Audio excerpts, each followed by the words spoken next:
Good afternoon and welcome to Community News from the Hill. And every third Wednesday of the month, it is the presidential news from the Hills. We welcome back our 11th president of Alabama A&M University, Dr. Andrew Hugine, Jr. How are you today, sir? I'm doing great, and thank you so very much for having me back. I always look forward to this each month. Me too. I'm excited about this. This is number 2 we're putting into the books, and let's just get right into the thick of things. Certainly. Let's start with last Friday, if we would. Christopher Smith, the U.S. Department of Energy's Assistant Secretary for Fossil Energy, made a visit to Alabama A&M. What was the significance of his visit to the Hill? Well, as a cabinet-level appointee, and of course he's approved by the U.S. Senate, his intent was to visit institutions so that he might make recommendations for his successor. He's not really sure who that person is going to be, but we're ending the current president the current he is sometimes yes the administration of President Obama, and so those cabinet level positions will change arms. But what he wants to do is leave some recommendations for the person that will, of course, follow him, and those recommendations relate to how we can better partner, particularly with the HBCU community, in filling that gap that we have for intellectual capital to meet the needs of this nation. And so he's made a visit to several HBCUs, and Alabama A&M University, fortunately, was one of them. So we talked about ways that we could partner. We talked about their helping to build capacity, opportunities for our students for internships and cooperative experiences, as well as opportunities for employment.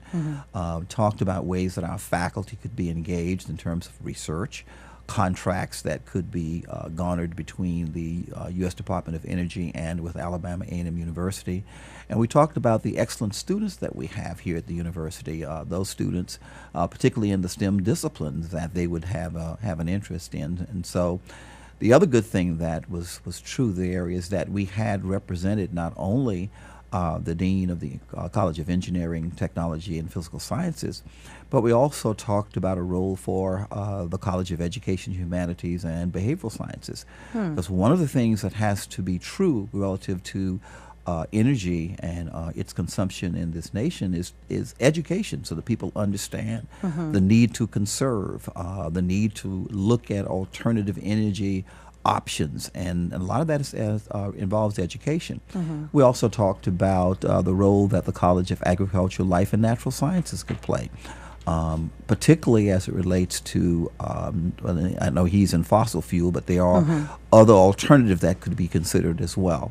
And of course, we know the role of business in terms of economic development. And so there really is a role for all of the university as it relates to the area that he represented, in this case, the Assistant Secretary for Energy, with particular emphasis on fossil fuel. I would like to add that we have been fortunate as a university because we have hosted over the years, a number of cabinet-level persons on this campus. We've had the Secretary of Agriculture that's been on the campus. We've had the Attorney General that has visited our campus. We've had the U.S. Department of Education Secretary to visit our campus. And so we've had a number of visits from key persons, and in each instance the response is the same. We've come to Alabama A&M University because we look at the metrics and we see that it's an institution that produces great students, and we are very, very satisfied with the product that we get from Alabama A&M University, and an institution that's on the cutting edge in many of the fields and disciplines. I love that they really are taking a point and taking moments in their schedules to include HBCUs and what they're doing, particularly, of course, Alabama A&M.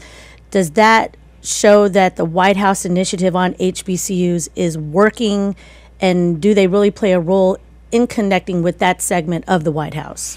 The idea of having the White House initiative on HBCUs is really something that's been around for quite some time.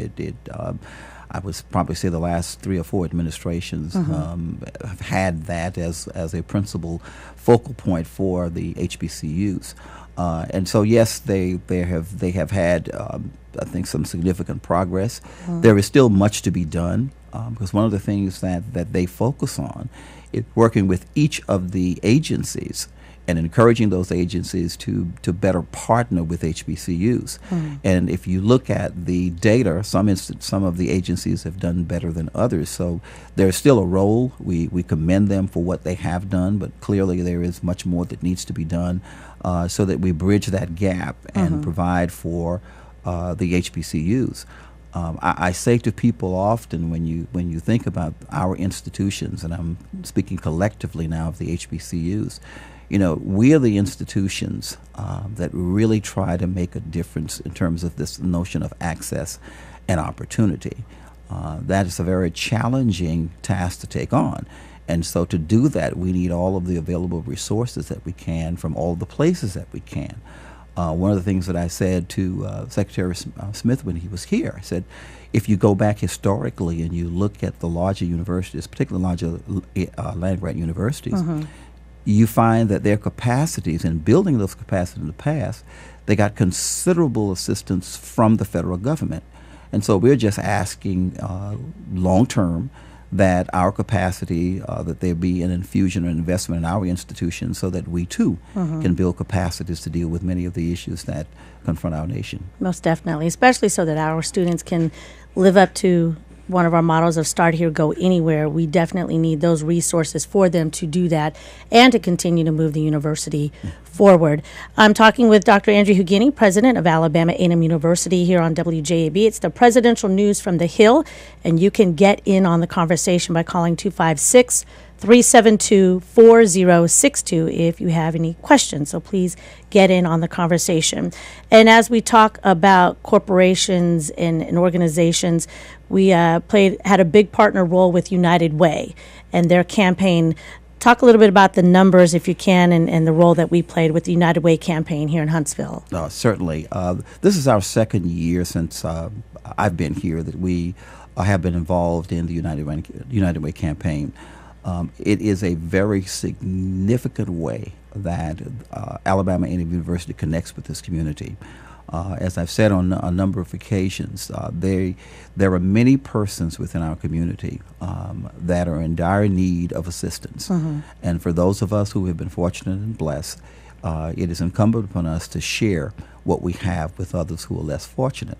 When you think about the fact that there could be a home in which there are several children and they don't have individual toothbrushes, that's something we take lightly, but that shows you the extent of the need that exists. And so we're very, very pleased that at Alabama A&M University we have been able to participate and contribute to the United Way. This year we were fortunate to have as our chair Dr. Dolores Price. She follows Dr. Barbara Jones, who did a wonderful job in starting us again in this arena. Dr. Price set out a couple of goals, very optimistic goals, and one was to triple, more than triple the number of red feather contributors that we have. Now, these are persons who give $1,000 or more to the United Way. Last year we had 2. This year we had 6. Wonderful. So she more than tripled that. Last year we did $17,000. This year we did $20,000. Excellent. So she wanted to do 34, but as I said at the celebration, what we can see is that there is continuous progress. We did better this year than we did last year. And so I said to them, now this is not the end. By that I mean it's time for us now to begin preparing for the celebration next year so that we start early. We had a very short window this time. We did this in 3 weeks. Really? In 3 weeks. Seems shorter than that. Yes. Really 3 weeks from fast. start to finish. And so imagine what happens if we have a longer period of time to work in terms of trying to do this. And so we're just delighted. We're pleased. And we will continue to be partners here in the greater Madison County area. I love it. Giving back. That's what we're about here. Service is sovereignty. Yes. For a reason. And again, the number is 256-372-4062 if you have a question for Dr. Hugine here. And we talk about progress, and it's going to be interesting progress come November 8th. And voter registration has been ongoing for quite a while here on campus. Talk a little bit about that. What is it that you tell the students and our listeners about registering to vote? It is to be an obligation, a responsibility that we have as American citizens. For those of us who are African Americans, the responsibility goes beyond that. It is a moral obligation. When you think of the sacrifices that have been made for us to have the right to vote, then we need to exercise that right to vote. We do that first by registering, and secondly by going to the polls and voting. Some people will say that my vote doesn't count, or that it doesn't matter. It does matter. You vote one way or the other. If you don't vote, you have still voted. So you need to let your vote count as you would love it to be. There's going to be a decision made, and so you want to be sure that your vote is reflected in that decision. We have been encouraging our students. We have a campaign, as you can see, all around the campus, encouraging students to register and vote. We've got poster boards. We've got thermometer, which of course needs to be upgraded and updated because we have done a lot better than that. Our student leaders have embraced this, and we want the numbers to be historical from the perspective of Alabama A&M University and the students that will go out to vote this year. The student activity area will have a event on the night of the election. And the admission to that event is that you must have registered, voted in the election. We understand that there are some young people who, by age, or maybe international students and others that could not. And so I say to individuals, I will not say to you who you should vote. That's your decision. That's why you have debates. That's why you watch the news. You form those opinions and make that decision. But what is important is that you vote. Because come November the 8th, a decision will be made. Right. This decision, I know we say this about every election, that every election is the most important election that we have in history, which is true. But this election takes on a different importance because we have a number of sitting Supreme Court justices who are nearing the age at which they will probably step down. When those justices are appointed, we're not talking about 4 years or 8 years, which would be the maximum that a president can serve. These decisions will impact us for the next 20, probably 30 years. And so not only are we affected, when I said we, I'm saying myself, but the students here, but even their children will be affected by the decisions. And so we can't take this lightly and say that our vote doesn't matter, and it does matter. And so we encourage everyone to go to the polls and vote on November the 8th. And number 256-372-4062 if you have any questions for Dr. Hugine here. And homecoming. I think in spite of so many people had an awesome time. I had a great time myself. What was your take on all of the week's activities? Oh, the week activities for homecoming were always great. Yeah, and I know you had a good time because I saw you. So, I was at work on Monday. I want you to know, sir. Yes, I was. Very good, very good. I'm always I like to kid the alumni band and others because I know that after a period of time there's a certain amount of physical exertion that goes in participating, and to see persons who graduated for a while still out there doing their thing. It's always encouraging. But homecoming this year, homecoming 2016 was really a delight. The activities were phenomenal. In addition to the traditional activities, I was really pleased with the two forums that the student activities area provided in student affairs. The first one on branding, which was well attended. Students really enjoyed it. And then the second was on dealing with, justice and how we deal with the matters that we try to address, particularly when it relates to policemen and African Americans. And so we had two celebrities to come and host these for the students, and they really found those interesting. So they're going to continue doing that, having those kinds of interactions and opportunities for our students. Then, of course, in addition to the other activities, we had a phenomenal presentation during homecoming. We had two major donations, one from Regions Bank, which was to the tune of $192,000 we received for them. That's from some property plus the normal amount that they give for scholarships each year. And then the second came from the Delta chapter. These are persons that graduated from Alabama A&M University who are members of Delta Sigma Theta. And they collectively gave $153,000 to the university.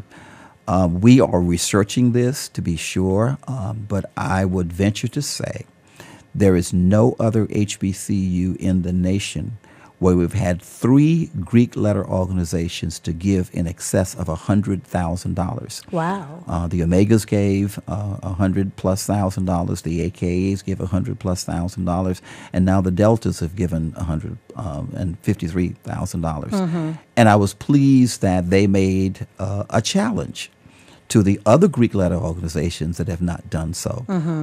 If you remember a Greek letter organization, you represent leadership. And a part of that leadership is to demonstrate the commitment that you have to your university, to Alabama A&M University. And we have to ask ourselves a very serious question. If we don't invest back in our institution, why should someone else? Why should an individual that has not received a degree from Alabama A&M University, why should they give? If I'm a corporation, why should I give? Why should I give if I'm a foundation when those who have graduated from the university don't feel the need to give back? And again, I'm never one to say what that level of giving should be, because we all have different obligations and responsibilities. So everyone can't give the same. But I am convinced that no one has been able to tell me differently. Everyone can give something. It may not be $1,000, but everyone can give something if it's as little as $10 a month. Imagine if each person were to do that. At the end of the day, it would represent significant dollars for the university. And I always hasten to tell individuals, when you give money, don't think that you're giving, because I may like or dislike that president. Presidents come and presidents go. But what remains is the university. And that's what we have to focus on, what is best for Alabama A&M University. And when we give to make the university better, and we give to help others have the same opportunities that we've had. And your giving helps the sustainability of the university. And we had a caller to call with a question, and I think this will kind of feed into what you were talking about, giving back. The caller said, as we see growth on A&M's campus, will parking be addressed? I am from the community and have had trouble with some parking. There's more cars than there seem to be parking spaces on campus, which is a good thing. But how do you address the growth of the campus and might not be equal to parking? Yeah, parking is always going to be a challenge because, as we tend to do better in terms of prosperity, more and more people have automobiles. One of the things as I was coming over, a faculty member asked me about the paving of the Dawson parking lot, and I said to them that we are going to pave that lot. What we're facing right now is that anything we do on the campus has to be approved in Montgomery. We can't, if this is a parking lot that you're designing, so someone has to come out, you have to be careful about the drainage and everything else. So it's just not a matter of going out and grading it and putting some asphalt. It's a lot more complicated than that. Okay. So those plans are now in Montgomery. They're being reviewed. Once the plans have been reviewed, then the next step in the process would be, of course, to put it out for bids, and then after that we'll be able to pave that area. So that's one of them. And our long-term goal is to pave others as funds become available for us to do that. Our first is to be sure that what we have is being maintained. That's why we, of course, will see that the Morrison parking lot was paved. That one was in the perhaps worst condition of any of the ones we had on the campus. And then we're now looking at major potholes that we have on the campus. This campus is no different than the larger community in which we live. Because of the geography, the topology of where we are just susceptible to potholes. And you find them all over the city, all over the county. There are potholes. So we're going to address that and as resources become available, but it is one of our priorities. Okay, in the last few minutes, we have a question. Somebody wants to piggyback of what you said about homecoming 2016. They said it was great. They are happy to see informative and entertaining activities on the Hill. You guys did a great job, so it's an awesome compliment. They had a great time for homecoming as well. Great. We are so pleased to hear that because we certainly want homecoming to be enjoyable for everyone.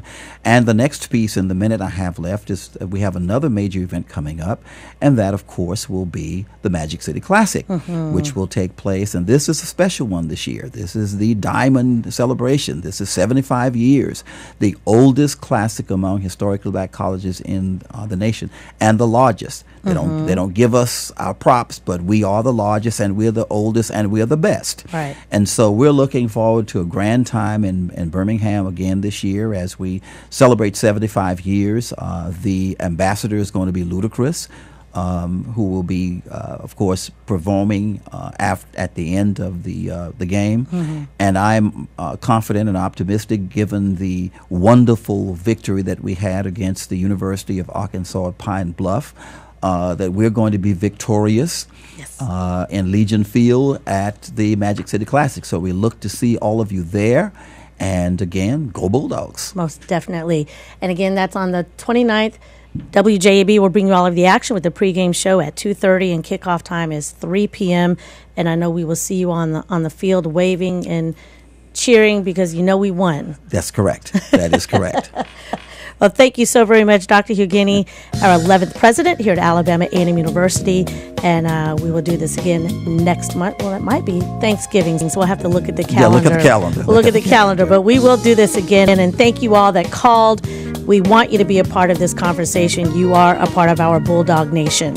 Coming your way next, an update from NPR News, followed by its award-winning news magazine, All Things Considered. For Dr. Hugine, I'm Erica Fox. Thank you for tuning in to the Presidential News from the Hill on WJAB. Have a great day.